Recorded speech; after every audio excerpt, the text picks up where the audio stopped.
Welcome to all of you on my YouTube channel back bencher classes. जैसा कि आपको screen पे दिख रहा होगा, अभी जो मैं ये वीडियो अपलोड करूँगा, जो आपको ये क्वेश्चन के सोल्यूशन बताने वाला हूँ, ये आरआरबी एनटीपीसी के पर्सपेक्टिव से मोस्ट इम्पॉर्टेंट क्वेश्चन होने वाले हैं।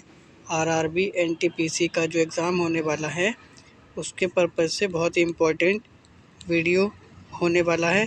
तो आप इन क्वेश्चन के सॉल्यूशन कैसे आप एफिशिएंट वे में कर पाएंगे, डुएबल कैसे बना सकते हैं अपने एग्ज़ाम हॉल में क्वेश्चन को, तो यहाँ से आप एक बेस्ट अप्रोच लेकर के जा सकते हैं।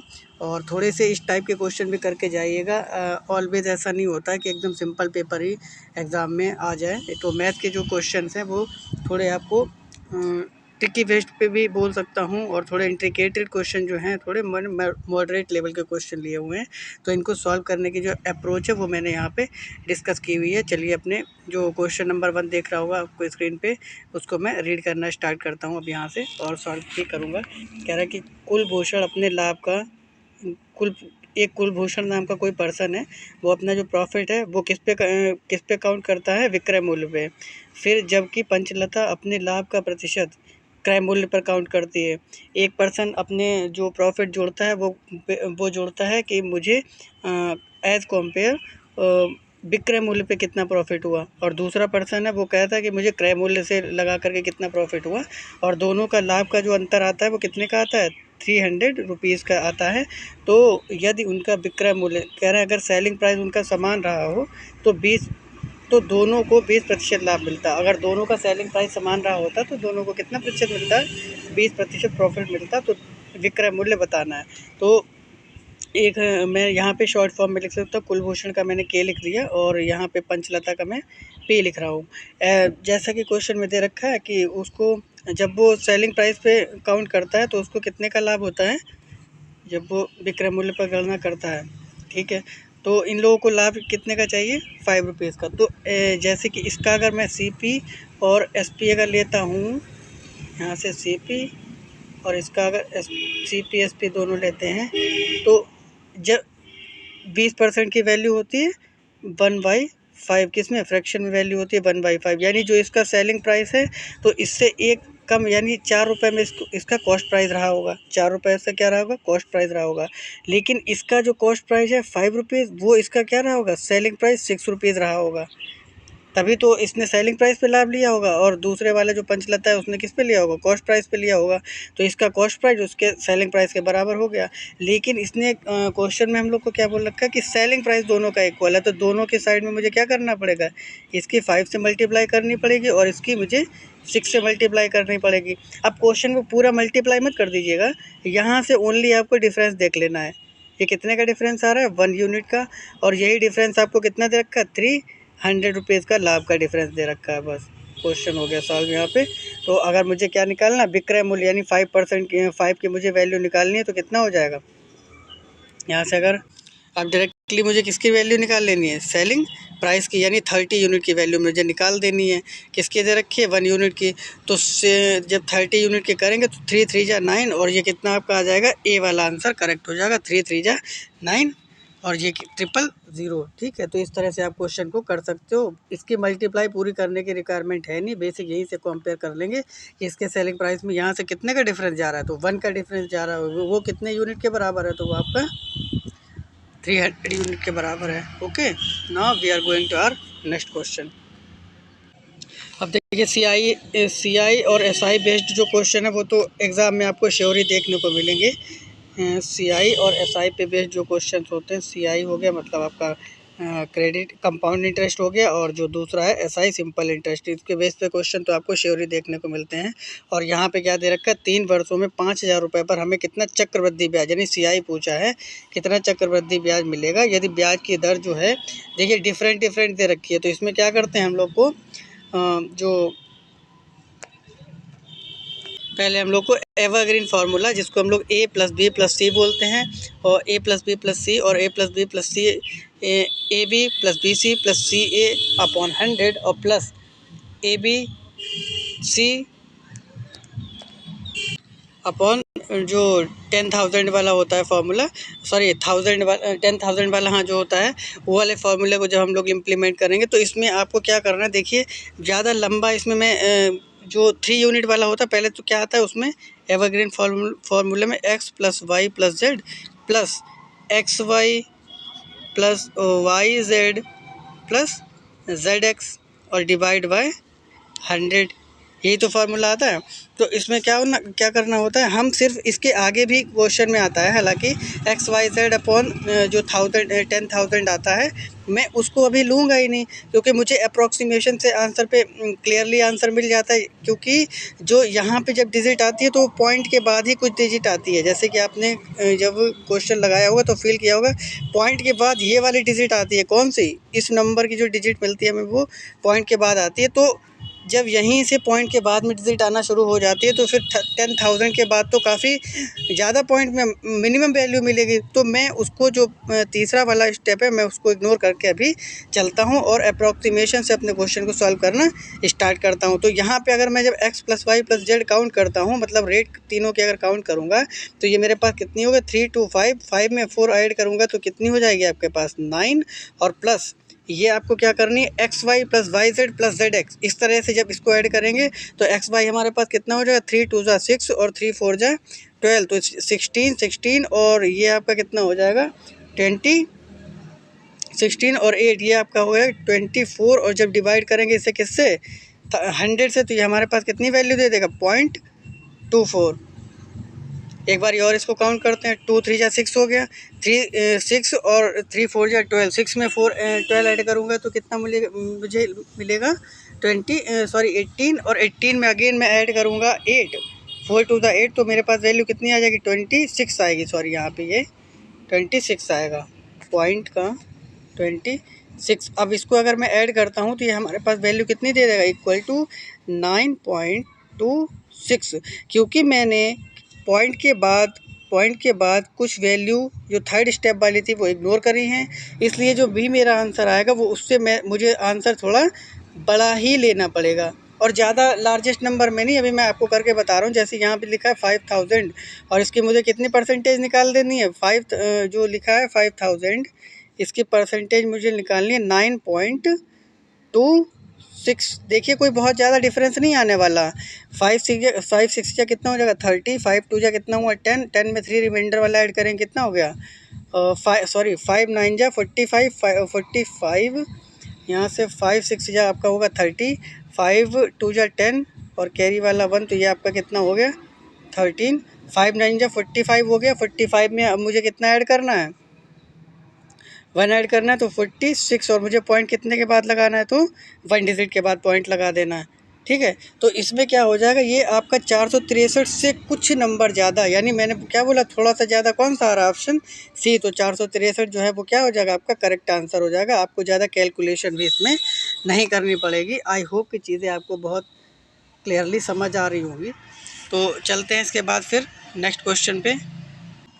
देखिए अब इस टाइप का जो क्वेश्चन देखने को मिलता है, इसमें क्या होता है, वैसे तो ये 10a प्लस बी, अभी मैं एक बार इसको बता देता हूँ। यहाँ पे क्या होता है 10 ऑफ, मैं 10 को t से ही रिप्रेजेंट कर रहा हूँ, 10 ऑफ a प्लस बी का फॉर्मूला क्या होता है 10a plus 10b, 10a plus 10b divide by 1 minus 10a 10b, ये फार्मूला होता है। तो वो कुछ इसमें फार्मूला इम्प्लीमेंट होता है, बट वैसे बेसिकली अगर जब भी आपको ऐसा टर्म दे रखा हो कि 10a और 10b मिलाकर कितनी वैल्यू बन जाती है 60 बन जाती है, तो वो डायरेक्ट किसकी वैल्यू आ जाती है, वो 30 तो वो आ जाती है डायरेक्ट 1060 की वैल्यू ही आपको मिलेगी। किसकी मिल जाती है, डायरेक्ट 1060 की वैल्यू। और 1060 की वैल्यू कितनी होती है, तो √3 होती है, जो कि आपको ऑप्शन में क्लियरली सी में दिख रहा होगा। तो इस टाइप के क्वेश्चन को क्या करें, आप एज इट इज़ को याद कर लें, और अगर फार्मूले से जाएंगे, हालांकि फार्मूले से भी हो जाएगा, ऐसा नहीं कि फार्मूले से, लेकिन थोड़ा फिर टाइम टेकिंग हो जाएगा प्रोसेस ना। वैसे मैंने फार्मूला भी बता दिया इसमें कौन सा इंप्लीमेंट होना है, और अगर यहाँ पर माइनस होता है फार्मूले में, यहाँ पे अगर माइनस होता है तो यहाँ पे प्लस हो जाता है, बस इतना डिफरेंस होता है और कोई खास डिफरेंस होता नहीं है, ठीक है। चलते हैं फिर अपने नेक्स्ट क्वेश्चन पे। देखिए ये पार्टनरशिप का बहुत इंपॉर्टेंट क्वेश्चन है, क्योंकि इसमें स्टार्टिंग में कितनी वैल्यू दे रखी है, 2 लोगों का रेशियो दे रखा है। स्टार्टिंग में कितने लोगों का दिया रेशियो, 2 का, और फिर जो एंड फिनिश पॉइंट कर रहे हैं तब उन्होंने 3 पर्सन का रेशियो बता रखा है। देखिए इस क्वेश्चन को सॉल्व करने के लिए हमें थर्ड पर्सन की रिक्वायरमेंट होगी नहीं, इसलिए एग्जामिनर ने क्या किया है, हमको थोड़ा उलझाने के पर्पज़ से ये वैल्यू इस तरह की दे रखी है कि फर्स्ट वो जो रेशियो था वो आपका 2 पर्सन के बीच जो पार्टनरशिप यानी रिलेशन शो कर रखा है, रेशियो दिखा रखा है, और जो सेकंड है वो थ्री लोगों के बीच में वो रेशियो रिप्रेजेंट कर रहा है। तो इससे कोई इतना बड़ा इफेक्ट पड़ेगा नहीं। यहाँ पे नंबर क्या दे रखे हैं, ए और बी जो है एक व्यवसाय में साझेदार हैं, कितने के, 5:3 रेशियो के लाभ में वो जो भी उनका पार्टनरशिप होती है उसमें प्रॉफिट लेते हैं। बाद में सी भी शामिल हो जाता है, जो सी है वो शामिल कब हो रहा है, बाद में हो रहा है।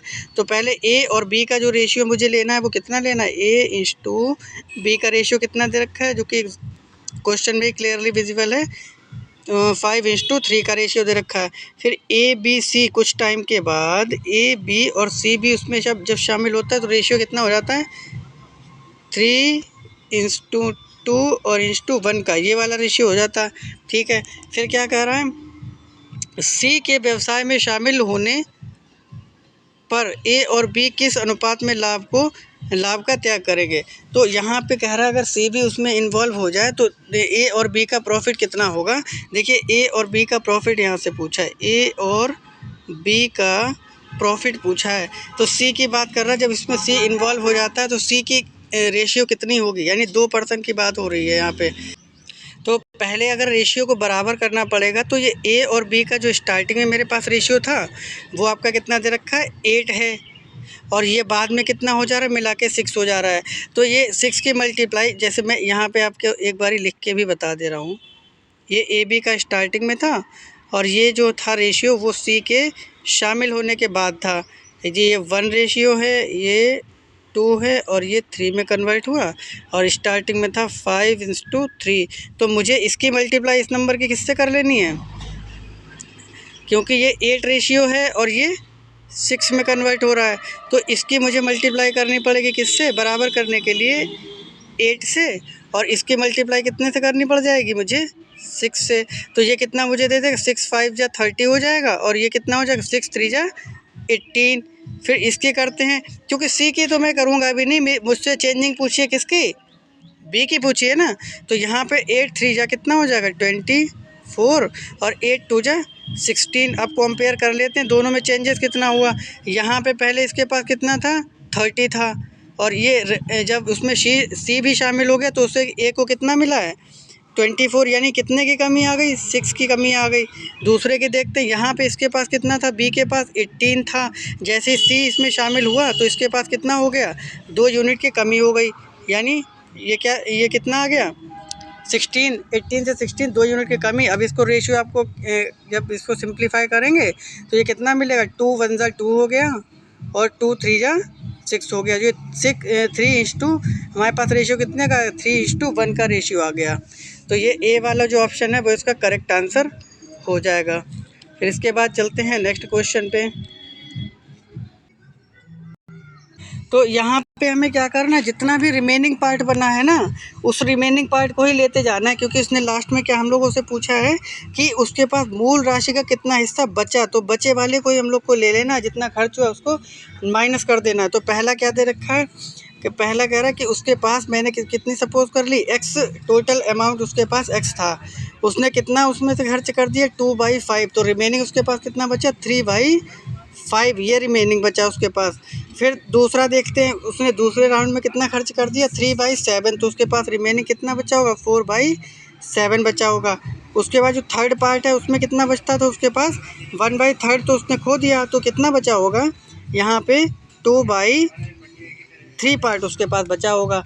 अब यहाँ से ऊपर न्यूमरेटर की न्यूमरेटर से मल्टीप्लाई करवाएंगे, डिनोमिनेटर की डिनोमिनेटर से, तो यहाँ पे 4 2 जा 8 और 8 3 जा हो जाएगा 24, डिवाइड बाय यहाँ से डिनोमिनेटर की हो जाएगा 5 3 जा 15, 15 7 जा 105। तो ये हमारे पास कुछ इस तरह से आ जाएगा। इसको भी जब हम लोग सिंप्लीफाई करेंगे तो ये हमारे पास आंसर कितना जो 3 8 जा 24 और डिवाइड बाय 3 3 जा 9 और 3 5 जा 15, यानी 8/35, ये हमारा सी ऑप्शन जो है वो इसका करेक्ट आंसर हो जाएगा। तो इस तरह से अगर आप क्वेश्चन को करेंगे काफ़ी एफिशिएंट वे में आप एग्ज़ाम हॉल में अपने एग्ज़ाम को कर पाएंगे। नेक्स्ट क्वेश्चन पे आ जाते हैं। देखिए इसमें क्या दे रखा है, दो स्थानों के बीच रेल किराया, बस किराया और हवाई जहाज़, ये तीनों के किराए का रेशियो दे रखा है। रेल का, बस का और एरोप्लेन का जो रेंट है वो इस रेशियो में है। उनके द्वारा यात्रा करने वाले जो पैसेंजर्स हैं उनका रेशियो ऐसे है। जैसे ट्रेन में कितने करते थे, 10 यूनिट करते थे, इसी तरह से बस में 3 यूनिट और एरोप्लेन में 2 यूनिट कर रहे थे।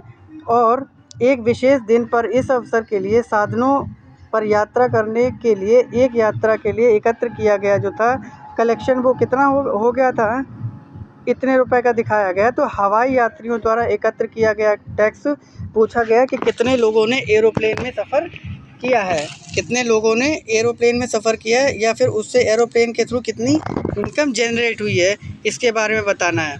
तो यहाँ से क्या कर लेते हैं, पहले इन दोनों का रेशियो, जैसे जितने पैसेंजर्स होंगे और जितने रुपए का टिकट होगा तो उसकी अमाउंट मल्टीप्लाई करने से भी तो निकलेगी ना। तो यहाँ से क्या कर लेना, 2:8 जो भी इनका रेशियो था किसका, ट्रांसपोर्ट का, और जो पैसेंजर्स का रेशियो कितना दे रखा है, 10:3:2, और इनके क्या कर लें हम लोग मल्टीप्लाई। तो ये हो जाएगा 10 2 20 *24 और *50।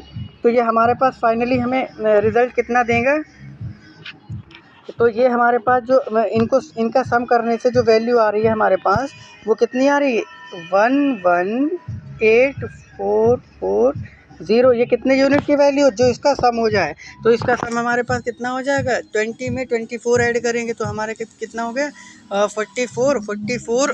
और जब इसको 50 में ऐड करेंगे तो हमें कितना रेशियो दे देगा ये 94 हो जाएगा आपका, ये हो गया 94। अब यहाँ से क्या कर लें, इसको कैंसिल आउट कर लेते हैं यहाँ से इसको। अभी पहले इसको एक बार थोड़ा और सिंप्लीफाई करते हैं, 2 से डिवाइड करके इसको सिंप्लीफाई कर लेंगे तो ये हो जाएगा हमारे पास 47। और ये हमें रिज़ल्ट कितना दे देगा, 2 5 जा 10 हो गया, 2 9 जा 18, फिर ये हमारे पास कितना था, 2 2 जा 4 हो गया, 2 2 जा 4, और ये हमारे पास कितना आ गया 0। ठीक है। और यहाँ पे अगेन हमें मल्टीप्लाई किससे करवानी है, क्योंकि इसने किसका पूछा है, हवाई यात्रियों से एकत्र किया गया टैक्स। तो हवाई यात्रियों से कितना एकत्र किया गया था, 50। तो यहाँ पे मल्टीप्लाई बाय किससे कर देते हैं हम, 50 से कर देंगे। ठीक है। तो इसको यहाँ से रिमूव करके हमारे पास जो वैल्यू आई है हम उसको अगेन लिखते हैं, 59,220 59,220 multiply by 50 and divide by 47। ठीक है। तो अब यहाँ से हमें क्या करना है, इसको सॉल्व करने की देखिए अप्रोच क्या होनी चाहिए हमारी। जैसे हम इसको अगर 5 को 2 से यहाँ से हम लोग क्या करते हैं, एक बार ये जो 25 है इसको मैं 25 को किससे मल्टीप्लाई करवा दूँ, 4 से। 25 को किससे मल्टीप्लाई कर, सॉरी मैंने 25 बोल दिया, 5। यहाँ से 5 के जब मल्टीप्लाई कराएंगे तो हमारे पास आ जाएगा 5 2 ये हो जाएगा 10, और ये 5 2 10 और 1 11 हो जाएगा आपका। 5 9 जा 45, 45 में 1 ऐड करेंगे 46, और 5 5 जा 25 और 4 29, और एक 0 ऑलरेडी इसका ये आ ही जाएगा। ठीक है। फिर यहाँ से देखिए इसको कैसे चेक करते हैं, ये एक 0 और था, यहाँ से इसको डिवाइड करना किससे, देखिए 47 से। तो कैसे करेंगे बताइए, यहाँ पे अगर मुझे 47 से कोई इंटीजर में एक तो वैल्यू आ रही है, और 47 यानी 7 हमारे पास क्या है, लास्ट डिजिट है, और इसमें 000 तो सब में ही दे रखा है, देखिए आपको ऑप्शन में भी दे रखा होगा। अब हमें 7 से कितना बनाना है, 1 यूनिट बनाना है, मतलब 1 लाना है। तो 7 3 जा पे होता है ना, 7 3 जा 21, मुझे कहाँ पे मिलेगा 1, 3 जा पे। तो 3 जा वाला आपको एक ही ऑप्शन में दिख रहा होगा, ऑप्शन बी में, तो यही ऑप्शन करेक्ट हो जाएगा। पूरा डिवाइड करने की कोई ज़रूरत नहीं है, फालतू में टाइम वेस्ट होगा आपका। ठीक है। फिर इसके बाद आ जाते हैं नेक्स्ट क्वेश्चन पे अपने। देखिए जब भी एक दूसरे को पर्सन क्रॉस कर रहे होते हैं तो उसमें कौन सी अप्रोच लगती है, इसमें स्पीड एंड टाइम का जो रेशियो होता है उसके रूट फॉर्म की और रिवर्स टाइम के रिवर्स रेशियो से जो है उसका रेशियो ले लिया जाता है, उसको इक्वल कर देते हैं। जैसे इसमें क्या करें, एक जो पर्सन है वो एक दूसरे को क्रॉस कर रहे हैं, कह रहा है कि ये राम ए पर है और श्याम बी पर है। जब वे दोनों एक दूसरे की तरफ बढ़ते हैं तो रास्ते में दूसरे से मिलने के बाद राम को बी तक पहुंचने में 2 सही 1/4 घंटे लगते हैं और शाम को ए तक पहुंचने में 6 सही 1/4 घंटा लगता है। यदि राम की गति 45 किलोमीटर प्रति घंटा है तो शाम के निकालनी है। तो इसमें क्या है, दोनों का पहला स्पीड का रेशियो लेंगे। किसका रेशियो ले लेंगे, ऐसे कर S1 डिवाइड बाय S2 और इसका रेशियो लेते हैं टाइम के रूट से। पहले करेंगे S1 divide by S2 equal to डिवाइड करेंगे टाइम के रूट से, यानी T2 लिखा जाता है न्यूमरेटर में और डिनोमिनेटर में T1, क्योंकि टाइम का रेसिप्रोकल होता है। अब यहाँ से अगर वैल्यू रखना स्टार्ट करें तो इन्होंने राम की वैल्यू दे रखी है, राम की कितनी, और राम मेरा क्या है, सेकंड पर्सन है या फर्स्ट पर्सन। देखिए यहाँ पे राम जो है फर्स्ट पर्सन है, तो इसे मैं लिख लूँगा 45 को न्यूमरेटर में, और डिनोमिनेटर में कौन सी वैल्यू आ जाएगी, जिसे हम लोग श्याम के नाम से यानी S के नाम से डिनोट कर देते हैं। और ये इक्वल टू में हमारे पास कितना हो जाएगा, इनके स्पीड का टाइम का रेशियो, टाइम कितना दे रखा है, ये आपका दिया 4 × 1 = 4, 4 × 2 = 8 और 1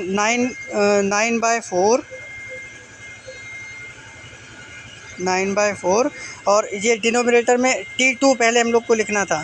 तो T2 रास्ते में एक दूसरे से मिलने के बाद इतने घंटे का समय लगता है शाम को ए तक पहुंचने में। ये शाम वाला टाइम जो है इसमें पहले लिख दिया जाएगा, शाम वाला टाइम जो है वो पहले आएगा, क्योंकि T2 रखना है हमें यहाँ पे कितना रखना है, T2 की वैल्यू।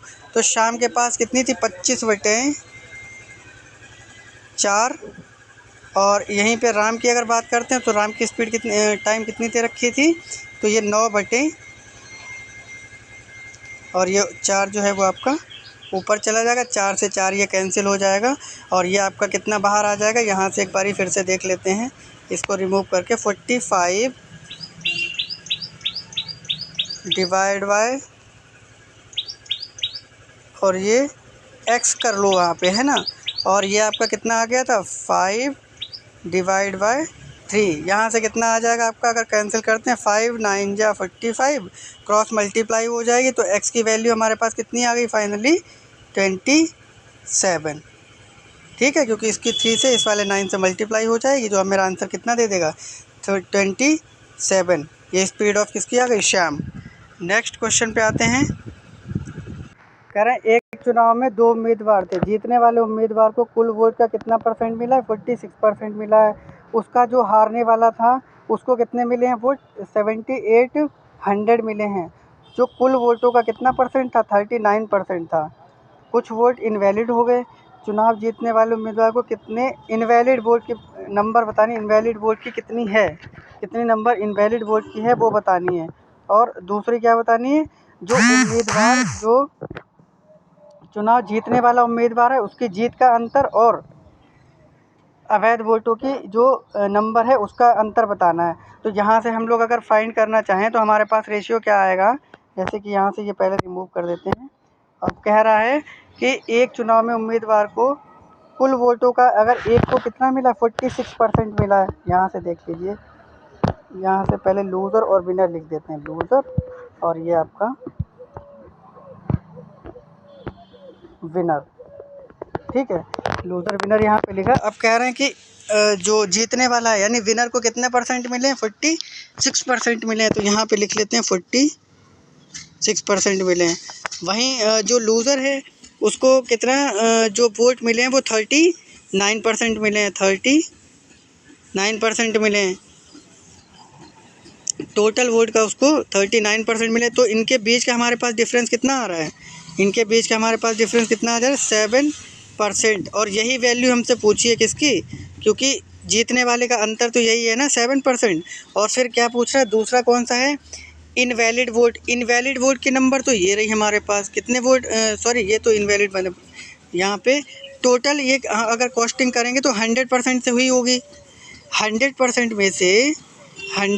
में से अगर हमारे पास ये वाले नंबर किसको मिले हैं, विनर को, और ये वाले नंबर मिले हैं लूज़र को, इन वाले अगर दोनों नंबर को प्लस करके -100 में से कर देंगे तो क्या हमारे पास इनवैलिड वोट की नंबर आ जाएगी, ऑब्वियसली बात है आ जाएगी।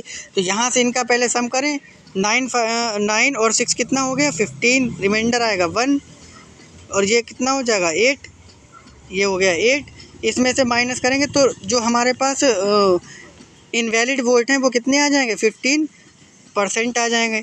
यानी ऐसा रेशियो इनमें से ऐसा नंबर जिसका रेशियो कितना हो, 7:15 का रहा हो, 7:15 का रहा हो, वही हमारा राइट आंसर हो जाएगा। रेशियो लेना स्टार्ट कर देते हैं ऑप्शन से।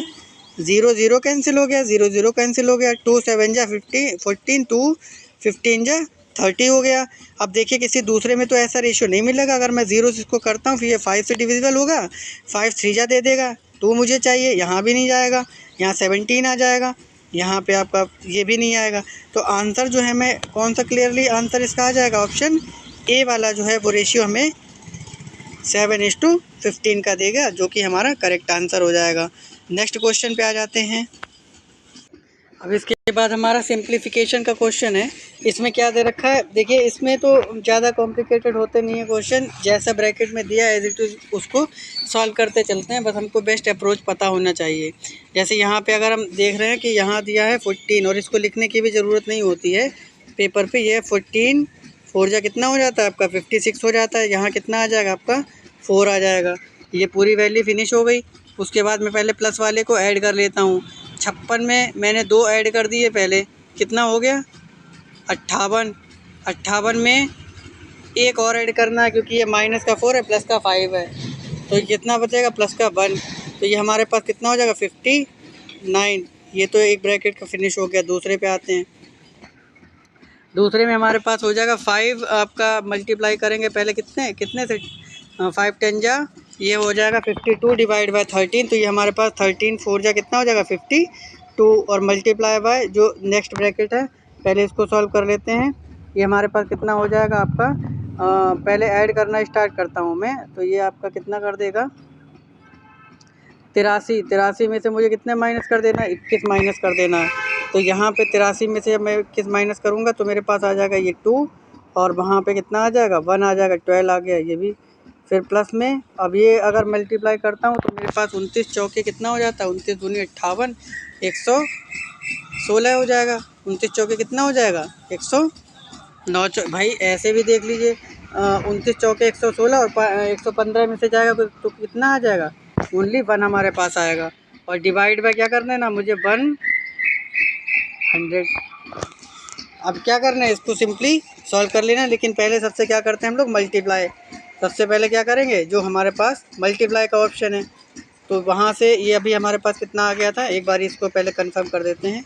ये तो हमारे पास आ गया था 14 4 जा और ये 1 और ये 57 था आपका, और ये था प्लस का आपका आया था 4 और मल्टीप्लाई बाय ये होल डिवाइड बाय 100 और ये आपका आया था कितना यहाँ से करने के बाद 80 यहाँ से 2 और ये कितना आ गया था आपका 2 करना था तो ये आपका आएगा 6 है ना, यही तो आना चाहिए भाई 6।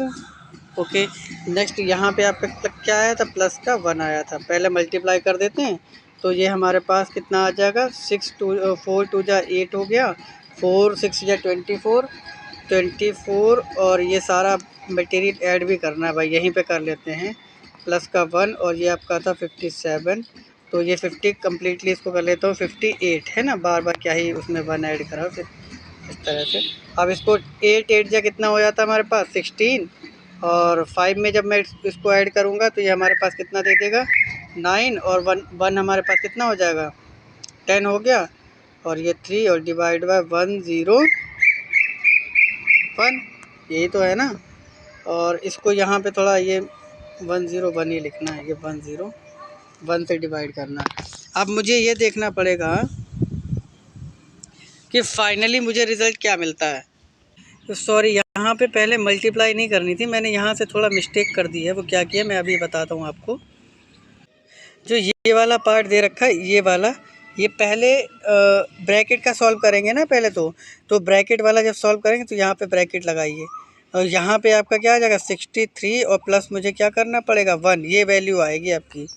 ठीक है, वहाँ से मैंने जो डायरेक्ट मल्टीप्लाई कर दी वो थोड़ी गलत चीज़ हो गई थी और यहाँ पे डिवाइड करना 101 से, तो ये आपका 64 से मल्टीप्लाई होगी और 57 ऐड करेंगे, 57 ऐड करेंगे कब, 4 से मल्टीप्लाई कर 64 से, 4 जो आपका कितना हो जाएगा 16 हो जाएगा, 4 6 या 24, 24 में मुझे कितना ऐड करना है 1 ऐड करना है 27 और होल डिवाइड बाय 101, ये हमारे पास फाइनली कितना दे देगा 6 में 7 13 कैरी आएगा 1 8 और 5 ये भी आपका 13 हो जाएगा, कैरी कितना आ जाएगा 1 आ जाएगा और ये हो जाएगा 3 और ये डिवाइड बाय 101, तो ये तो कम्प्लीटली डिविजिबल हो रहा किससे 3 से, तो ये आपका आंसर करेक्ट क्या हो जाएगा बी वाला। ठीक है, तो इस तरह से क्वेश्चन को सॉल्व कर लेंगे, ज़्यादा टाइम टेकिंग भी नहीं होगा, सिंप्लीफिकेशन का आसान क्वेश्चन आएगा, इतना ज़्यादा इंट्रिकेटेड क्वेश्चन आते नहीं हैं सिंप्लीफिकेशन के। Now we are going to our next question. कह रहा एक अधिकतम क्षेत्रफल 1800 पाई सेंटीमीटर स्क्वायर वाला अर्धवृत्त एक आयत के अंदर अंकित है। आयत का क्षेत्रफल बताना है, कि कह रहा है कि कितना एक अधिकतम आयत का जो अधिकतम जो रेडियस का आयत के अंदर एक जो है वो सेमी सर्किल डालना है जिसकी क्या हो रेडियस मैक्सिमम हो। रेडियस का मतलब यहाँ से क्या लिया जाएगा, क्योंकि वो आयत की बात कर रहा है तो रेडियस का मतलब यहाँ से लेंथ से लिया जाएगा, यानी जो रेक्टेंगल की लेंथ होगी, रेक्टेंगल की जो लेंथ होगी वो इसका क्या हो जाएगा डायामीटर, किसका सेमी सर्किल का वही डायामीटर होगा जो, या फिर ऐसे बोल सकते हैं जो सेमी सर्किल का डायामीटर होगा, जो सेमी सर्किल का डायामीटर होगा वही जो है रेक्टेंगल की लेंथ हो जाएगी, वही रेक्टेंगल की लेंथ हो जाएगी, और जो सर्किल की रेडियस होगी वो उसकी रेक्टेंगल की ब्रेथ में कन्वर्ट हो जाएगी, रेक्टेंगल की ब्रेथ में कन्वर्ट हो जाएगी क्या, जो सर्किल की रेडियस होगी। तो सर्किल की रेडियस को हम लोग रिप्रेजेंट कर लेते हैं यहाँ से किससे आर से, और जो उसका डायामीटर है यानी जो उसकी लेंथ है रेक्टेंगल की उसको मैं किससे मेज़र कर रहा हूँ 2r से।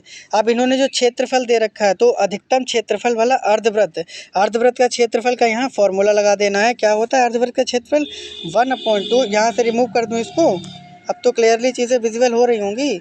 यहाँ से क्या होता है 1/2 और ये क्या होता है पाई r स्क्वायर, और ये इसकी वैल्यू इन्होंने कितनी दे रखी है 1800, यही तो दे रखी है 1800 पाई, यहाँ से पाई कैंसिल हो जाएगा, और ये जब इसको मैं 2 से मल्टीप्लाई करूँगा तो यहाँ कितना हो जाएगा 3600, जो कि r के इक्वल टू में r स्क्वायर के इक्वल टू में है। फाइनली अगर मैं स्क्वायर रूट लूँगा ना यहाँ से तो मेरे पास कितनी वैल्यू आ जाएगी r की, ये आपकी आ जाएगी 60, ये आपकी आ गई 60 क्या आई r, यानी जो इसकी ब्रेथ है, या तो इसकी मैं ब्रेथ बोलूँ किसकी रेक्टेंगल की, और जितनी ही ब्रेथ होगी उतनी ही सेमी सर्किल की वो रेडियस होगी। ये बात मैंने आपको पहले भी क्लियर कर रखी है।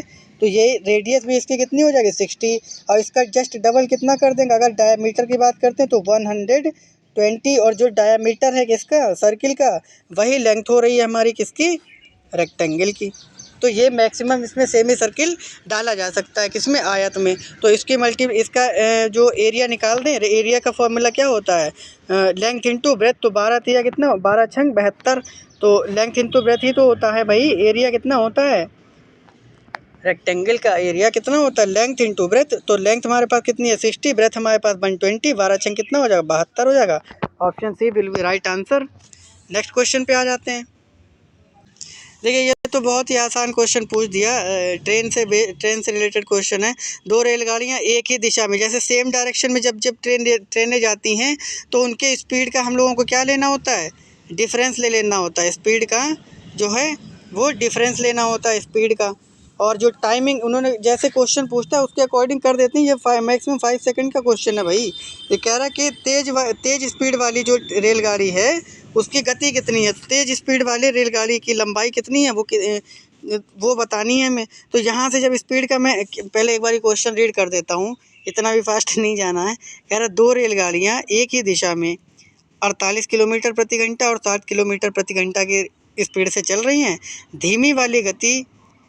धीमी वाली रेलगाड़ी में बैठे एक व्यक्ति को तेज़ गाड़ी जो जिसकी स्पीड तेज़ है वो रेलगाड़ी 36 सेकंड में पार कर जाती है। कितने सेकंड में पार कर जाती है 36 सेकंड में। तो तेज़ वाली रेलगाड़ी की लंबाई बतानी है हमें। तो कैसे करेंगे, हमने क्या बोला था इनके दोनों के स्पीड का डिफरेंस, क्योंकि ये दोनों जो है वो सेम डायरेक्शन में जा रही हैं तो इनकी स्पीड का डिफरेंस हमारे पास आ गया 12। और इनको पार करने में इन्होंने टाइम कितना लिया, तो 36 सेकंड का टाइम लिया है। और हमारे पास डिस्टेंस क्या होती है, डिस्टेंस क्या होती है, दूरी बराबर जो स्पीड दे रखी है स्पीड का डिफरेंस, और टाइम हमारे पास ऑलरेडी दे ही रखा था, लेकिन जो स्पीड दे रखी है वो किलोमीटर प्रति घंटा में है, और मीटर हमारा आ रहा है, जो आंसर आ रहा है वो सभी देखिए मीटर्स में दे रखे हैं। तो यहाँ पे हम लोग क्या करते हैं, 5/18 से मल्टीप्लाई कर दें, ये सारा किस में कन्वर्ट हो जाएगा, मीटर पर सेकेंड में। तो ये आपको दिख रहा होगा 18 टू जा आपका कितना हो जाता है 36, और यहाँ से ये 5 टू जा 10 हुआ, 1 2 के आगे ऐड कर देंगे कितना हो जाएगा 120 विल बी करेक्ट आंसर।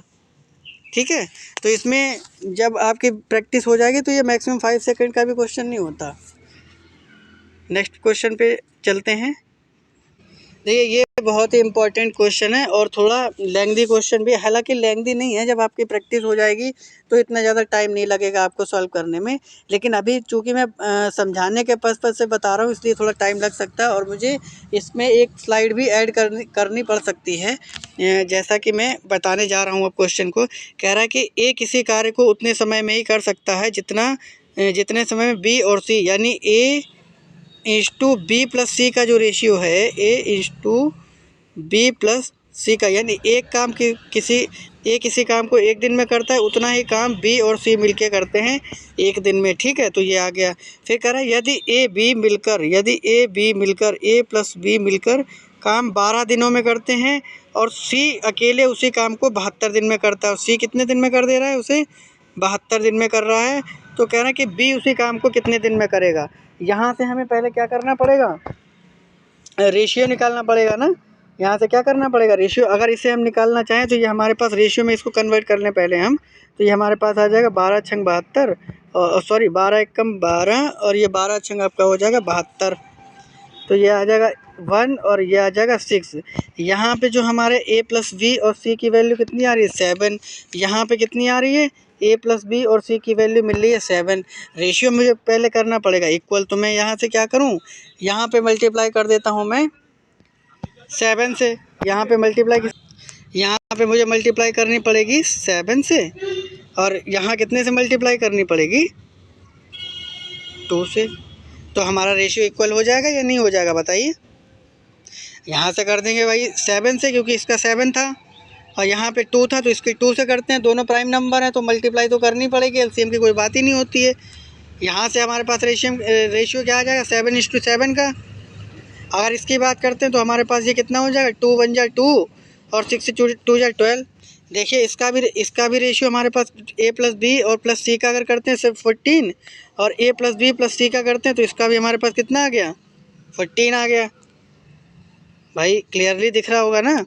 अब यहाँ से क्या करते हैं, अगर हमारे पास A + B की वैल्यू देखी जाए तो हमारे पास यहाँ पे अगर B + C जो है वो 2 यूनिट काम कर रहे हैं, वो मिला के कितना है 7, और यहाँ पे B + C की वैल्यू अगर हम देखते हैं तो वो हमारे पास कितनी है 2 है। इस क्वेश्चन को एक बार फिर से करना स्टार्ट करता हूँ मैं। यहाँ से क्या दे रखा है, A का रेशियो दे रखा है, इसको मैं फिक्स पैटर्न पे लगा दूँ। ओके, यहाँ पे क्या दे रखा है A/, थोड़ा क्लियरली इसको देख लेते हैं, B + C का जो रेशियो है वो हमारे पास है C है, ये हमारे पास कितना है 1:1 का ही है। और ऐसे ही A + B और C का जो रेशियो है हमारे पास कितना दे रखा है 12, और ये आपका कितना दे रखा है 72 दे रखा है। इसको अगर हम सिंपलेस्ट फ्रैक्शन में लिखते हैं तो ये 12 एकम 12 और 12 छंग 72, लेकिन ये तो इनके टाइम का रेशियो था, हमें एफिशिएंसी निकालनी है तो ये रिवर्स हो जाएगी 6:1 की कर लेते हैं, 6:1 की कर लेते हैं। अभी भी क्वेश्चन को सॉल्व नहीं कर पाएंगे पूरा, क्योंकि इनकी रेशियो हमें क्या करना है इक्वल करना है। यहाँ पे यूनिट है 2 A + B और C की मिला के, यहाँ पे कितनी यूनिट 7 है, तो इस वाले 7 के मल्टीप्लाई इस वाले यूनिट से करते हैं, मतलब यहाँ से, और इसका जो 2 है इसकी मल्टीप्लाई कर देंगे ये यहाँ से। तो हमें पहले A + B और C की वैल्यू जो है वो इक्वल कर देना है रेशियो में। तो यहाँ से ये सारा हटा के एक बार इसको रिमूव करके क्वेश्चन को देखते हैं। यहाँ से जब इसको करेंगे किसने 2 से मल्टीप्लाई, तो ये हम 7 से, तो ये हमारे पास आ जाएगा 7:7, इसमें कोई चेंजेस नहीं होंगे। लेकिन इसमें 2 से जब मल्टीप्लाई करेंगे तो ये हमारे पास दे देगा रिजल्ट कितना 12 और 2 1 जा 2। अब यहाँ पे देखिए a प्लस b की जो वैल्यू है वो 12 दे रखी है और a की ओनली वैल्यू कितनी दे रखी है 7। तो b की वैल्यू हमारे पास ऑलरेडी कितनी आ जाएगी 5 आ जाएगी। v की एफिशिएंसी कितनी आ गई 5 आ गई। कह रहा है कि c जो है उसी वर्क को 72 डेज़ में कर रहा है। तो c से पहले वर्क टोटल निकलवाते हैं कितना c 72 divide by multiply by 2 and divide by किससे वर्क करवाना है b से, यानी b की एफिशिएंसी कितनी दे रखी है 5 दे रखी है। जब इसको सिंप्लीफाई करेंगे तो ये हमें कितना दे देगा, ये आपका आ जाएगा 144। 144 को 5 से भाग करेंगे 5 2 जा कितना हो जाएगा आपका 10 हो जाएगा। रिमाइंडर कितना आ जाएगा 4, 5 8 जा 40। तो ये आपका दे देगा कुछ कितना 28 पॉइंट समथिंग डेज आ जाएगा। 28 पॉइंट समथिंग इसका आंसर आ जाएगा। नेक्स्ट क्वेश्चन पे आ जाते हैं। नेक्स्ट क्वेश्चन है कह 3 प्राइम नंबर्स जिनको डिसेंडिंग ऑर्डर में अरेंज करना है, डिसेंडिंग ऑर्डर में अरेंज करना है और पहले दो का जो मल्टीप्लाई है वो ये दे रखा है, लास्ट दो का कितना दे रखा है 221 दे रखा है। फिर कह रहा है इसमें सबसे बड़ा प्राइम नंबर कौन सा होगा वो बताना है और ऑप्शन दे रखे हैं 19 23 17 13। यहाँ पे क्या करते हैं जो पहला नंबर पहले दो नंबर का मल्टीप्लिकेशन दे रखा है यहाँ पे कितना दिया 324। सेकंड वाले का यूज़ भी नहीं करना क्योंकि हमसे क्या पूछा है लार्जेस्ट नंबर पूछा है, तो सेकंड वाले का हमें यूज़ भी नहीं करना पड़ेगा, यहीं से ही आंसर आ जाएगा फर्स्ट वाले ऑप्शन से ही, क्योंकि जो फर्स्ट नंबर है वो क्या है मल्टीप्लिकेशन लार्जेस्ट है। और इसको करने की सिंपलेस्ट क्या ट्रिक होती है, यहाँ पे दिया 323 दे रखा है, यहाँ पे दिया 323, मैंने 4 लिख दिया, ये 3 है। अब इसको सॉल्व करने की सिंपल अप्रोच क्या होती है कि हम लोग इसके स्क्वायर कोई ऐसा नंबर ले लेते हैं जो इसके नियर स्क्वायर बेस्ड फॉर्म में हो, नियरेस्ट स्क्वायर की फॉर्म में हो। तो वो कौन सा होता है 18 का स्क्वायर होता है, 18 का स्क्वायर ले लेते हैं। तो यहाँ 18 का स्क्वायर हो गया, लेकिन ये 18 का तो नहीं है, ये कितने 18 का स्क्वायर होता है 24, यहाँ पे दे रखा है 21, तो ये उससे कितना कम है -1, तो ये -1 का स्क्वायर करना पड़ेगा, -1 का स्क्वायर। अब इसमें फार्मूला क्या करेंगे a plus B a minus B वाला लगाएंगे तो ये हमारे पास कितना दे देगा a प्लस बी 19 और a माइनस बी कितना हो जाएगा 17। तो यही जो है हमारे पास प्राइम नंबर हो जाएंगे। इन्होंने लार्जेस्ट नंबर की बात की है तो लार्जेस्ट नंबर हमें कौन सा मिल गया 19, तो a वाला जो है वो राइट आंसर हो जाएगा। इसमें जो लास्ट दो वाले दे रखे हैं उनका मुझे कोई यूज़ भी नहीं करना पड़ा और फाइनली आंसर आ गया कितना 19। नेक्स्ट क्वेश्चन पे आते हैं। ये जो डायग्राम बना हुआ है इसमें यहाँ से थोड़ा इरेज भी कर देना है, मैं अभी बता दे रहा किस टाइप से करना है। यहाँ पे अगर इस वाले पार्ट को एलिमिनेट करें, ये वाले लाइन को एलिमिनेट करते हैं तो हमारे पास जो जो वैल्यू दे रखी है उसको हम लोग अरेंज करना स्टार्ट करेंगे। बोला है कि ओ जो है वो सर्किल का क्या है सेंटर पॉइंट है, ए जो है वो सर्किल के दीर्घ चाप BC पर पहले हम लोग क्या बना लेते हैं यहाँ पे ओ, यानी ये जो पॉइंट है वो ओ है, सेंटर पॉइंट दे रखा है क्या ओ। दूसरा क्या बोल रहा है ए जो है वो दीर्घ वृत्त का चाप BC पर बिंदु ए, यानी जो दीर्घ वृत्त मेजर आर्क जो है वो यहाँ पे क्या दे शो कर रहा है वो ए को शो कर रहा है। यहाँ पे लिख लेते हैं ए वाला पॉइंट, ये वाला पॉइंट जो है वो ए को बता रहा है और ये लाइन जो है BC। फिर इसके बाद क्या आ जाता है angle BOC and angle BAC। Angle BOC ये वाला एंगल और एंगल BAC एक ये वाला BAC जो है वो कितना दे रखा है 20 दे रखा है, यानी जो क्रमशः केंद्र और लघु चाप तो BC द्वारा बनाया गया। ठीक है, कह रहा है ABO AB ये हमारे पास कितना दे रखा है 30 दे रखा है। यहाँ पे रेशियो मैंने बोल दिया। यहाँ पे एंगल ये कितना दे रखा है 30 दे रखा है। मैं इसको यहाँ पे लिख दे रहा हूँ, अंदर तो लिख नहीं पाऊँगा यहाँ पे। और दूसरा क्या दे रखा है ABACO ये वाली कितनी दे रखी है, ये दे रखी है आपकी 20 डिग्री। तो यहाँ पे सिंपल क्या फार्मूला होता है, जो ये वाला इस टाइप का जब भी एरो बनता है, ये वाला एरो जो बनता है तो इसमें एक्स वाई का जो ये वाला जो एक्स वाई का सम है वो यहाँ पे आता है, वो जेड वाला है। यानी अगर हम इसको जेड पॉइंट लेते हैं, अगर इस वाले को हम लोग जेड पॉइंट लेते हैं तो जेड इक्वल टू क्या आ जाएगा एक्स प्लस वाई, इस तरह से होता है। और इसे सपोज करना पड़ेगा क्या एक्स, और ये वाला नंबर जो होगा वो ये वाला एक्स लिया और ये लेना पड़ेगा वाई। तो ये जो होता है वो एक्स वाई इसका सम होता है। तो यहाँ पे अगर बात करते हैं, ये हमारे पास कितना आ जाएगा, ए एंगल वो हमें कितना मिल जाएगा 30 और 20, ये हमारे पास आ जाएगा 50। अब ये तो एकदम बेसिक क्वेश्चन बन गया। एंगल बी ओ सी की वैल्यू पूछी है, तो जो केंद्र पे बना जो एंगल होता है वो जो सरकमफेरेंस पे बने एंगल का क्या होता है, डबल होता है, जस्ट डबल होता है। तो ये 50 डिग्री है, तो यहाँ पे सर्किल सेंटर की बात हो रही है, तो ये हमें कितना दे देगा आंसर 100। 15 टू जाके 52 तक कितना हो जाएगा 100 हो जाएगा। ऑप्शन सी जो है वो करेक्ट आंसर हो जाएगा इसका। नेक्स्ट क्वेश्चन पे आते हैं। इसमें 2 थ्योरम लगनी थी, वो दोनों मैंने बता दी। इसके बाद नेक्स्ट क्वेश्चन पे आते हैं। एग्जाम में इस टाइप के क्वेश्चन आपको देखने को मिल सकते हैं। नेक्स्ट क्वेश्चन पे आते हैं। कह रहा है ऐसी एक्स और वाई के बीच संबंध खोजें जिनके बीच एक्स और वाई पॉइंट कितने दे रखे हैं 8 और 3, 6 और 9 से इक्वल डिस्टेंस पे हों, जो इतने पॉइंट से पास हों और क्या हों, इक्वल डिस्टेंस पे हों। तो इसमें एक्स और वाई की वैल्यू कैसे निकालते हैं, x1 plus x2/2 divide by 2। और वाई की वैल्यू कैसे निकालते हैं, पहले मैं लेता हूँ कैपिटल एक्स और ये कैपिटल वाई, ये क्या निकल आती है, डिस्टेंस निकल आती है। और जो पॉइंट्स आएंगे वो इनमें से किसी एक को लाई करवाएंगे, यानी वैल्यू को सेटिस्फाइड करवाएंगे। यहाँ से क्या है x1 ये वाला पॉइंट है और x2 क्या कौन सा है 6 वाला पॉइंट है। तो यहाँ से x1 जो हमारे पास है 8 और प्लस 6 को मैंने ऐड किया, डिवाइड बाय कर दिया 2, तो ये हमारे पास कितना आ गया 7 आ गया। फिर ऐसे y1 और y2 को ऐड करके डिवाइड बाय 2 करेंगे, तो ये हमें कितना दे देगा 9 प्लस 3 डिवाइड बाय 2 गिव्स 6। तो ये पॉइंट हैं जो हमें क्या करेंगे, इन वाले पॉइंट्स पे किसी एक पे सेटिस्फाइड करवा देंगे। तो यहाँ पे अगर वैल्यू रखना स्टार्ट करते हैं तो हमारे पास कितना आ जाएगा, ये 3 7 जा 21, 21 में से अगर मैं 6 माइनस करूँगा इक्वल 11 नहीं हो पाएगा। यहाँ पे क्या हो जाएगा 6, यहाँ पे अगर 7 बी ऑप्शन रखते हैं 7 और माइनस का ये हमारे पास कितना आ जाएगा 18। 18 में से 7 माइनस करोगे, देखिए रिजल्ट कितना आ गया माइनस का 11। ऑप्शन बी में सेटिस्फाइड कर गया, तो यही बी वाला ऑप्शन जो है वो करेक्ट हो जाएगा। यानी ऐसे पॉइंट हमको फाइंड करने होते हैं जो इनमें से किसी एक को सेटिस्फाइड करवा दें। इस तरह से हमने पहले क्या किया, x1 plus x2 divide by 2 point आया 1, कौन सा 7। इसी तरह से सेकंड वाला y1 plus y2 divide by 2 gives 6।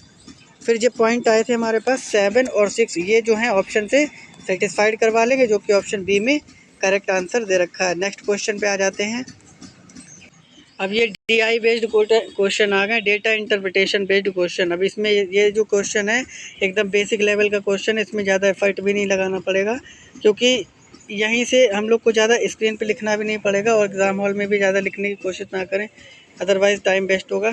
क्योंकि इसने क्या पूछा है 2019 से 20 में मिनिमम परसेंटेज जो है और अधिकतम परसेंटेज के बीच में कितना डिफरेंस है। मिनिमम परसेंटेज, मिनिमम जो इंक्रीजमेंट हुआ है और जो मैक्सिमम इंक्रीजमेंट हुआ है, उन दोनों के बीच में डिफरेंस बताना है। 19 से 20 मतलब दो ही तो दे ही रखे हैं उसमें। तो यहाँ पे अगर हम बात करते हैं तो कितने का डिफरेंस आ रहा है, 5000 से 6000 का होने पे हमें कितना इंक्रीजमेंट हुआ होगा, ये हुआ होगा आपका 20% का। यहाँ पे इंक्रीजमेंट कितना मिल रहा है 20% का। दूसरे वाले में कितना दे रखा है 10,000 से कितना हो गया 12,000, तो ये भी हमारा कितना रहा होगा 12,000 हो गया। तो ये हमारे पास कितना रहा, ये भी 20% इंक्रीजमेंट हुआ होगा।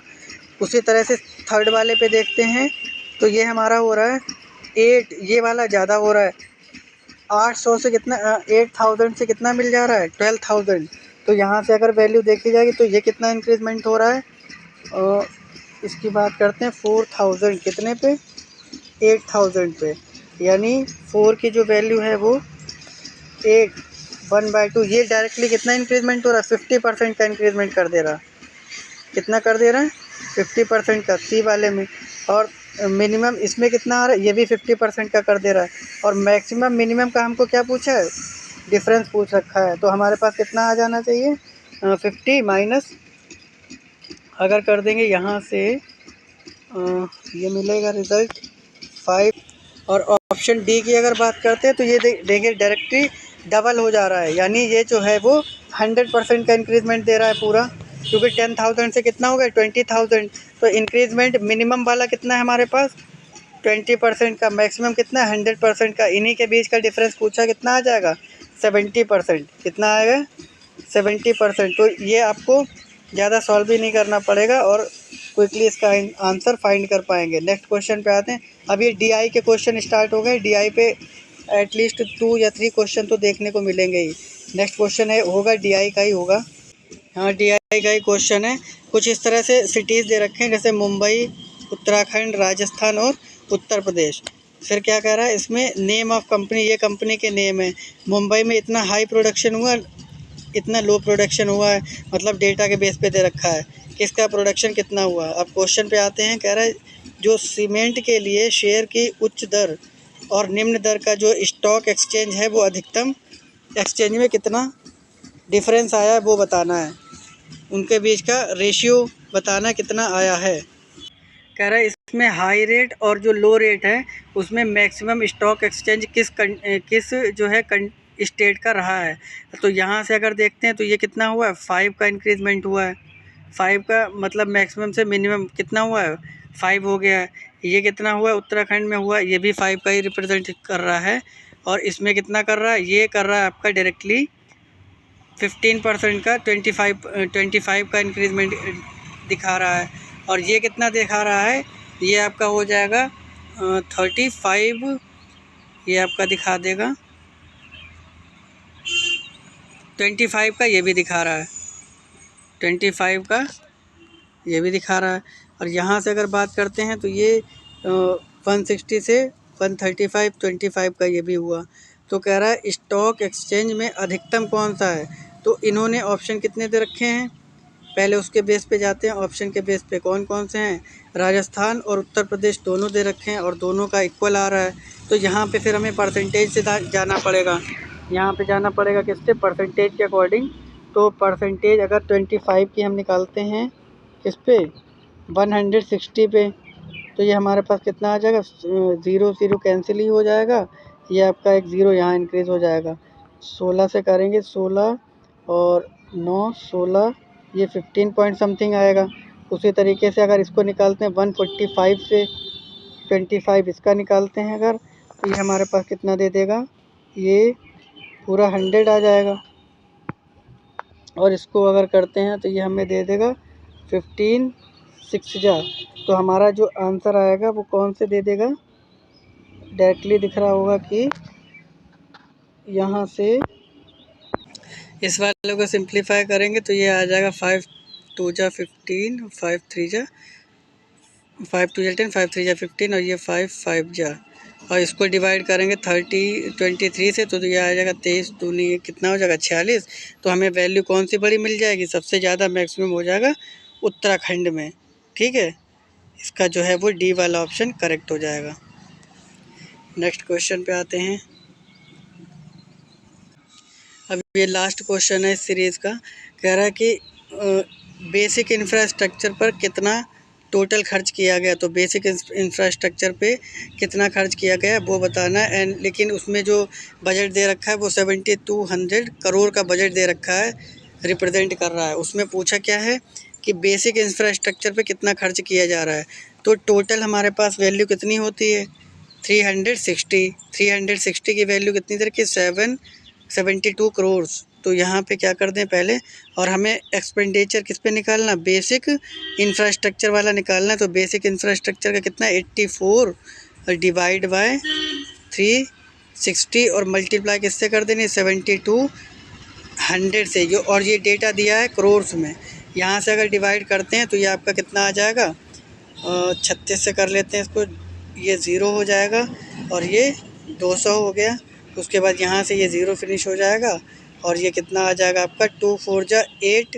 तो ये आपको एक ही ऑप्शन में दिख रहा होगा, लेकिन यहाँ पे अच्छा पॉइंट में भी दे रखा है। तो यहाँ से करते हैं 2 7 जा 14, यहाँ पे ये आपका 0.7 था। तो यहाँ से अगर 2 7 जा 14, 2 2 जा 2 4 जा 8 और कैरी वाला 1 9 हो गया, 2 8 जा 16 और 1 17 16 ही आएगा।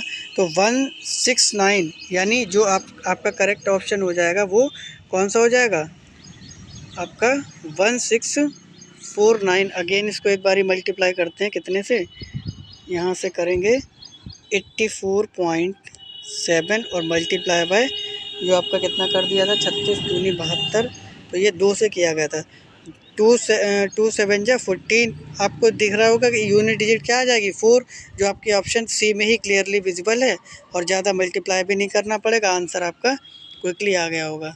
नेक्स्ट सेशन इस टाइप के अगर आपको चाहिए तो वीडियो को शेयर करें और मैक्सिमम अपने फ्रेंड्स तक पहुँचाएं, ताकि ज़्यादा से ज़्यादा लोगों तक वीडियो शेयर हो पाए।